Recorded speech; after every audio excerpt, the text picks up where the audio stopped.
My name is Vinod Raina. I live in India. I work with Alternatives International, whose secretariat here is in Montreal. I also work with Jubilee South on questions of debt, and particularly ecological debt.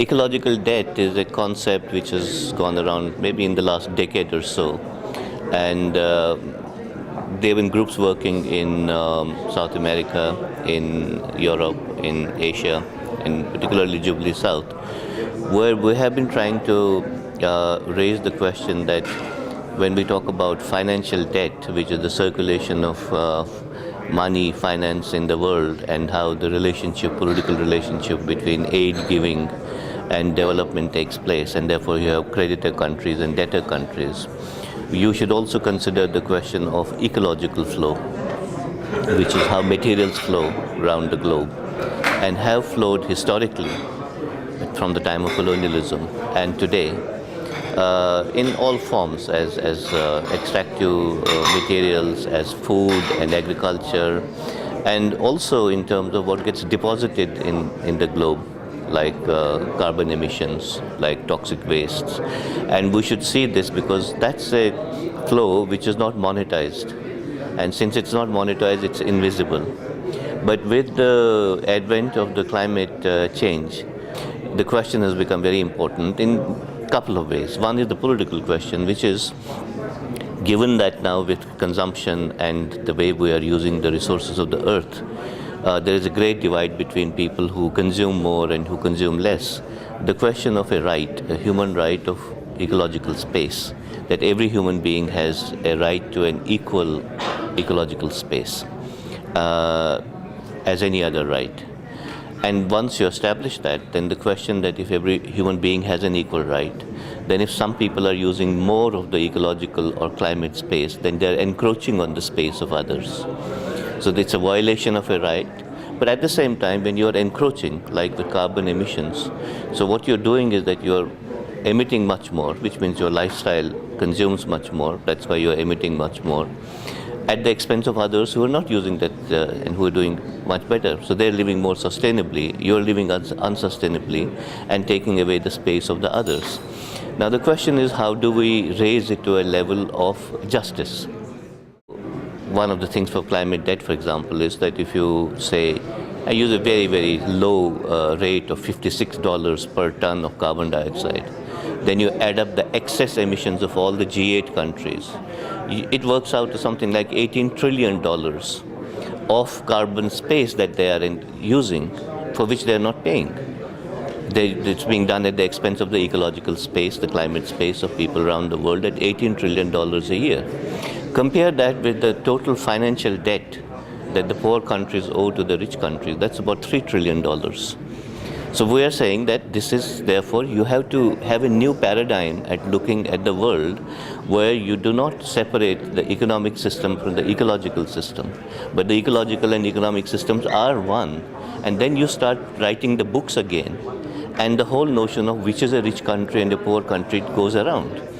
All the sub-Saharan African countries, Latin American countries, Asian countries are creditor countries. And United States and Canada and Europe would be debtor countries if you do these calculations. So therefore, there is a rights question, a human rights question. There is an ethical, moral question. Can you encroach from the resources of the earth so much? And then there is a justice question. Now, frankly, I wouldn't push the argument of payments, because then the moment you do that, you enter the market mechanism.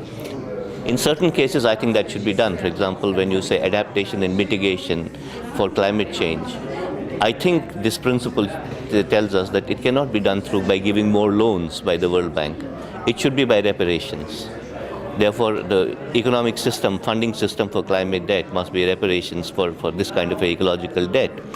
But at the same time, it's important for countries who are now debtors, ecological debtors, to understand they are living in an unsustainable way and they must stop doing that, because they cannot pay back $18 trillion.